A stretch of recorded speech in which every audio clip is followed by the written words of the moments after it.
What's up YouTube, Capital G here, talking about FTKs and our most recent ban list in this video, and why, in my personal opinion, Konami looks like absolute fools right about now. And let me actually specify, I'm not talking about the OCG side of Konami or some type of problem that they're having in the OCG. I'm talking domestically. I'm talking about the TCG side of Konami, specifically the R&D department, the people who make the ban list. I feel like there is a whole lot of egg on their face, and it's for one simple reason. I'll talk about that momentarily, but I think that it's a good time to bring up the FTK discussion because obviously over the weekend we had YCS Niagara Falls take place, and unfortunately we did have a dedicated FTK deck not only rear its head, but the deck actually took a few spots in the top 32, 3 to be exact, and it made it all the way to the finals, taking second place. And if a deck generally makes it to the finals, it probably could have won. Not just that, but it's going to be a major player moving forward unless, you know, there's a ban list to immediately address it, or there's a new set that's going to power creep it or something crazy happens like that.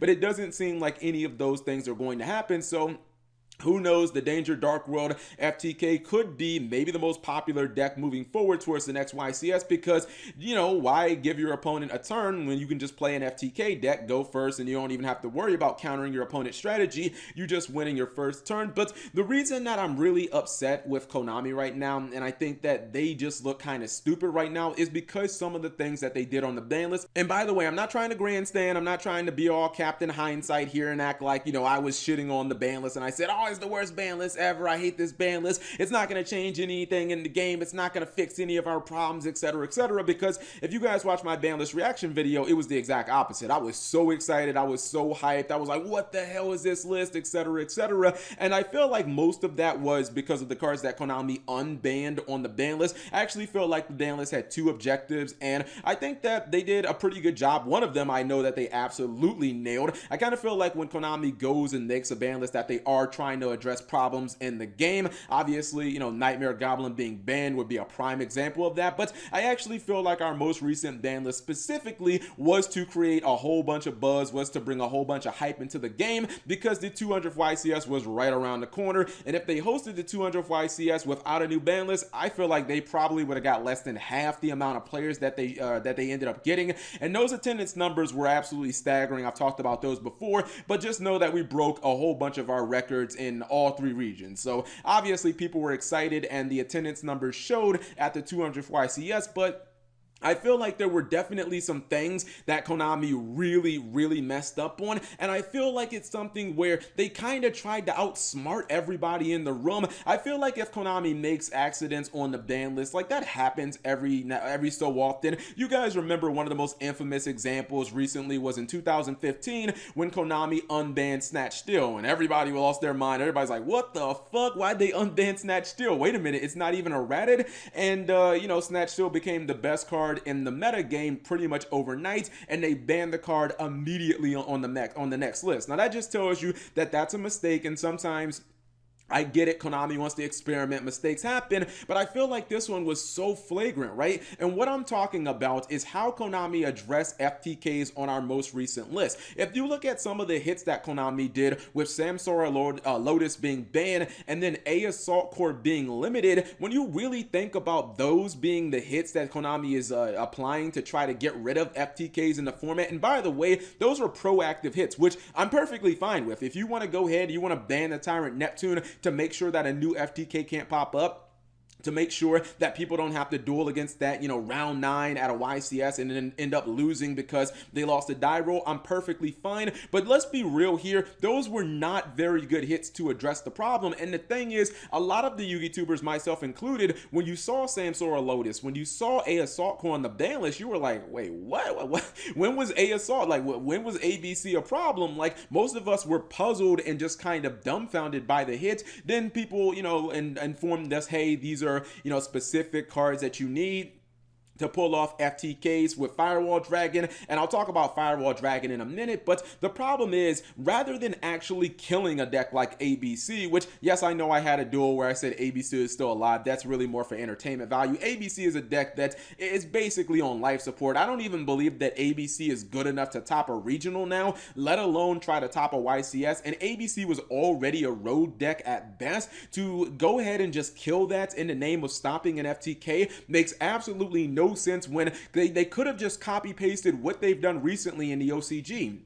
Obviously, I'm alluding to the fact that cards like Cannon Soldier, Toon Cannon Soldier, Cannon Soldier 2, the MK2 version, and Amazoness Archer, which I predicted by the way, all of those cards have been banned recently, and if Konami would have just done the intelligent thing and just banned out all the burn cards, we wouldn't be in the situation we're in, where not only did they not fix the problem, so just keep in mind that that ABC hit that, subsequently killed the deck, it was completely in vain. Like, yeah, all you ABC players out there who can't go to regionals, you can't play your ABC deck because you know that it's basically dead, it's basically trash at this point, you understand that your deck died essentially for nothing, because YCS Niagara Falls just proved over the weekend the Firewall FTKs are completely alive and well. So not only did Konami hit the wrong card and it accomplished absolutely nothing, but they tried to prove that they're the smartest ones in the room. They tried to say, we're smarter than the guys in the OCG, we don't have to do it their way, we'll do it our own way. Oops, you accomplished absolutely nothing and you crippled a rogue deck in the process. Congratulations, Konami. You're definitely doing a bang up job.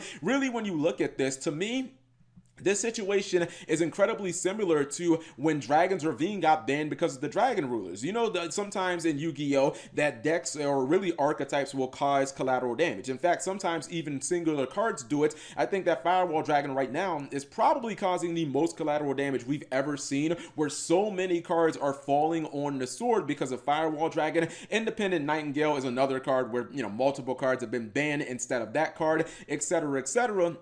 But if you look at the case of the Dragon Rulers, when Dragon's Ravine got banned, basically Dragoonity became an unplayable archetype because of the Dragon Rulers. And I'm talking about, wasn't Dragon's Ravine banned for like 2+3 years, something around that time? And it's like, how exactly is that fair? And actually the ironic part is, this is actually a worse situation, because when Dragon's Ravine got banned because of the Dragon Rulers, it did actually slow down the rulers somewhat. But as I said earlier, hitting a Assault Core did absolutely nothing to stop the Firewall FTKs. They've actually only got better because of things that they've also done on the ban list, like unbanning card destruction. So you essentially have a deck that's unplayable for absolutely no reason. And again, it's actually a deck that people care about. So it's just like Konami is doing dumb things on the ban list just for the sake of being unique, not for the sake of actually fixing problems in the game. If they really just wanted to have common sense hits, they would have actually just banned out the burn cards. And it's really funny because these Firewall FTK hits, we've known, like, they have been doing these for forever. You guys remember Grand Soil? Wasn't Grand Soil banned because of a Firewall FTK, which also involved Cannon Soldier?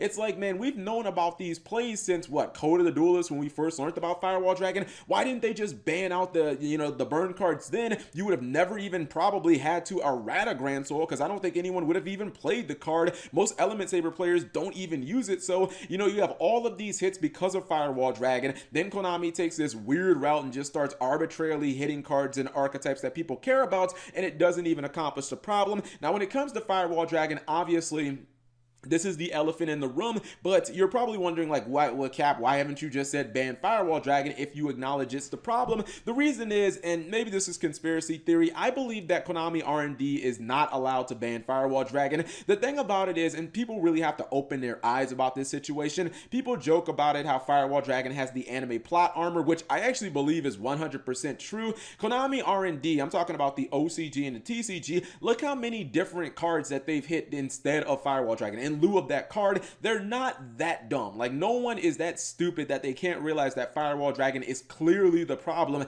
and if they ban that card, then probably like 10 cards could come off the fucking ban list. And I really do believe 100% that Konami R&D, the people who make the ban list, have been told by their bosses, look guys, you will not ban Firewall Dragon, you're not going to eradicate it as long as the anime Yu-Gi-Oh! Vrains is playing. As long as we're in the Vrains era, this card is actually untouchable. You guys can hit as many cards as you want, but you're not going to touch that one dragon. And that's fine, because if we're all on board with this idea that for some reason Konami will not hit Firewall Dragon, or they simply cannot ban Firewall Dragon, it just doesn't make sense for them to hit all these random arbitrary cards like, you know, Grand Soil and A Assault Core if all of these Firewall Dragon FTKs all lead like one of two places. Like if they all lead to either like Exodia, or they all lead to, you know, infinite burn damage with Cannon Soldier and cards like that, then those are the cards you need to go after. If you're not gonna hit Firewall Dragon, don't just punish random archetypes that people care about. Like fucking go after the burn cards, because no one actually cares about them. No one actually wants to use those cards in 2018. So to me, I think it'll be really interesting to see what direction Konami moves in going forward, because we have a viable FTK deck in the competitive meta and it's already proven itself on the highest level. I feel like, you know, Konami despises that historically, and they'll try to get our ban lists out sooner than later. And I think that there's two directions that they can go in. I think that they can just kind of admit that they're wrong. They can ban out the burn cards all at once, which would make the most sense, and then they can put A Assault Core back at 3 where it rightfully deserves to be. Or they can just be stubborn. They can bang their head up against this wall. They can try to prove that they're still the smartest ones in the room, and they can do something random like banning Grapha, and that'll just kind of be like saying, hey, yeah, we'll show you guys that you won't be able to FTK with Dark World. Grapha's banned now, and you know, the Firewall FTK players will just move on to a different engine, and it will have done absolutely nothing except kill Dark World players' dreams and hopes of ever actually topping an event. So you guys let me know what you think in the comment section below. What do you guys think will happen when it comes to this new viable FTK that's popped up? Do you feel like Firewall Dragon is legitimately untouchable? Do you think Konami should just ban out the burn cards? And do you think A Assault Core really got a raw deal? Leave it in the comment section below. Thank you guys for watching. As always, subscribe if you have not already, and turn on that notification bell for daily videos.